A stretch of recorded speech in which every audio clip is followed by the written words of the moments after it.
nos vamos con esta música, no podemos tener duda dónde nos vamos a Brasil. Nos vamos a Brasil con esta música que los que saben mover los pies le van a invitar a mover los pies, a los que con suerte movemos un poco la cabeza, podemos mover la cabeza con este tipo de música tan hermosa que nos lleva a Brasil porque tenemos ganas un poco también de ordenar cuál es el calendario, ¿no? Y cuáles son un poco los primeros movimientos tectónicos que se vienen dando en materia electoral y política en el Brasil. Yo, además, ahora mismo, si tú me preguntan a mí cuándo ganó Lula, debería empezar a ponerme nervioso, seguramente metería la pata, diría, no, a ver, vamos a ir hacia adelante, porque la verdad que no sé si le queda a Lula un año, tres o dos, no tengo ni idea. Lean, a ver, ordéname esto para ver cuándo tenemos que empezar a ponernos muy nerviosos, poco nerviosos, seminerviosos. Ordénamelo. Bueno, Alfredo, lo primero que hay que saber es que el 4 de octubre de 2026 hay elecciones presidenciales en Brasil. El nuevo presidente asumiría el 1 de enero de 2027. Parece que falta mucho, pero en los tiempos de la política brasileña y sobre todo después de las últimas elecciones regionales, todo parece acelerarse, todo parece precipitarse y a partir de este año, de 2025, se van conformando un poco los perfiles y las principales, digamos, directivas y líneas directrices de campaña de cara a la presidencial. Y si tenemos que hacer como una Perdona, Lean, pero radiografía. Sí, octubre del 26, y claro, aunque sí. parezca que ahora es una lejanía, empieza a haber ya los primeros movimientos sísmicos de que ya empiezan a pensar un poquito, no digo de manera abrumadora, pero empieza a olfatearse ese momento de preocupación electoral. El año que viene vamos a tener elecciones muy importantes en Brasil y Colombia y el Perú, si es que al final no hacen ninguna jugada, no sé, cualquiera sabe del Perú. De Brasil y Colombia son dos importantes pivotes geopolíticos que hoy en día tiene la izquierda, el progresismo.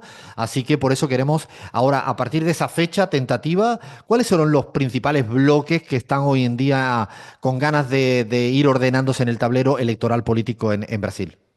Bueno, Alfredo, lo primero que hay que decir es que la polarización política que se instaló en Brasil, quizás desde el golpe de a Dilma Rousseff y en adelante con la radicalización de la derecha, sigue intacta, ¿no? Hay dos grandes bloques que son, que es el PT, la izquierda y afines, y la ultraderecha. Son como los dos pivotes que realmente tienen chances de gobernar Brasil. Después en el medio, lo hemos descrito también en otras ediciones de La Pizarra, está eso que se llama, ese invento propio brasileño que se llama centrado, que es es una especie de centro derecha, derecha, centro, centro izquierda, dependiendo también la hegemonía política del momento, que se hace muy fuerte en las elecciones regionales y que en general termina apoyando a uno u otro candidato en las presidenciales, ya sea a un candidato de Lula o al propio Lula o a un candidato de Bolsonaro o al propio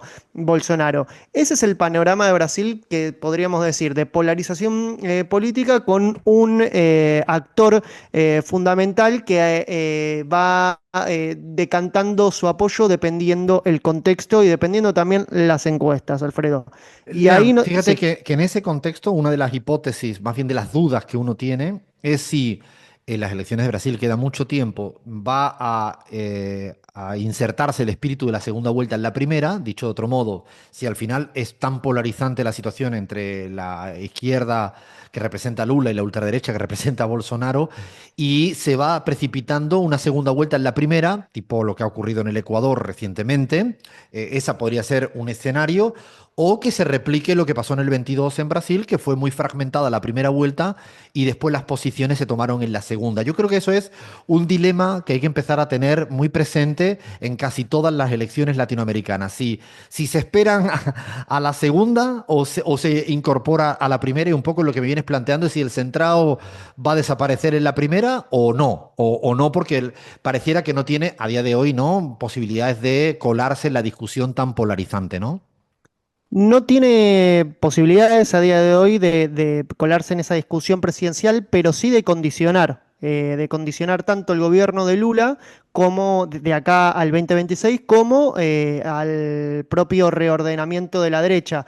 Y si hablamos tanto del espacio de Lula como del espacio de la derecha, hay que decir que estamos en un año de disputa interna en términos de la izquierda, porque si bien el liderazgo de Lula es un factor aglutinante en el PT y afines, bien cierto es que hay distintos sectores dentro del PT. Hay un sector un poco más conservador, un poco más afín a llevar a cabo medidas de ajuste fiscal que acerquen un poquito más a ese centrado del cual muchos sectores dentro del gobierno de Lula a veces le dan un lugar mucho más preponderante del que en realidad ocupan en las preferencias de la sociedad. Y después hay un sector más de izquierda, del PT y de afines, del PSOL, que también quizás encarnada dentro del PT en la figura de la presidenta del PT, Gleisi Hoffmann, que aún no tiene lugar en el gobierno de Lula, y también, bueno, el sector este del PSOL que habíamos descrito en las elecciones Con municipales, Guillermo Boulos, ¿no?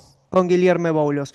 Entonces, lo que tenemos hoy por hoy en el gobierno de Lula y en el sector de la izquierda, si lo tenemos que caracterizar, es un panorama de disputa y también de reconversión de la situación.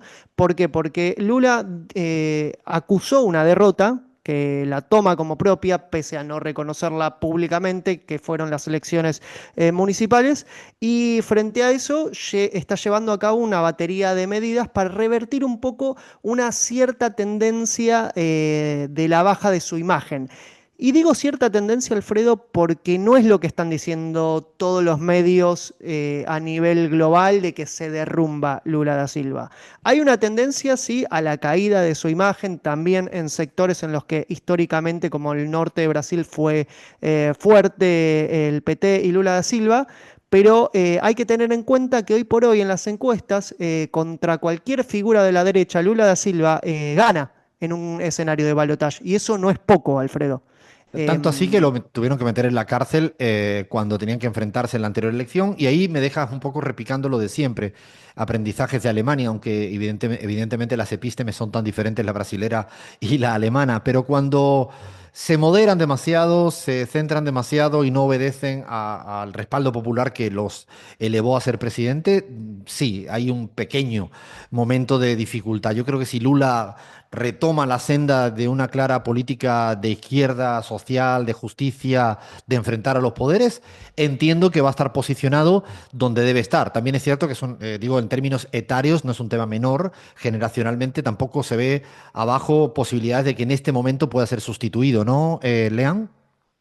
sí, así es. Y como te decía Alfredo, el factor aglutinante dentro de la izquierda es la propia figura de Lula da Silva y ahí dependemos también mucho de la salud del propio Lula da Silva. Él se ha encargado de decir en múltiples oportunidades que si su salud se lo permite, él no tendría problemas en ser candidato porque también se lo están pidiendo desde todos los sectores de esa amplia alianza. Lo cierto es que los números de la economía brasileña, los indicadores sociales no le dan tan mal, pero enfrenta ciertas dificultades como una tasa de inflación dentro de todo bastante alta, un aumento de los precios de los alimentos, pero también una agenda social bastante mucho más activa que en la primera, que en el año electoral, ¿no? Por ejemplo, anunció recientemente la gratuidad de los medicamentos a través del programa Farmacia Popular y parece que hay un Lula que quiere retomar un poco, revitalizar ese Lula más social que, bueno, que nada, que un sector también del PT está diciendo, bueno, tenemos que hacer un ajuste y compensar por el otro. Lula ahí está en esa disyuntiva, ¿no? De cuánto ajusta y cuánto compensa en lo social.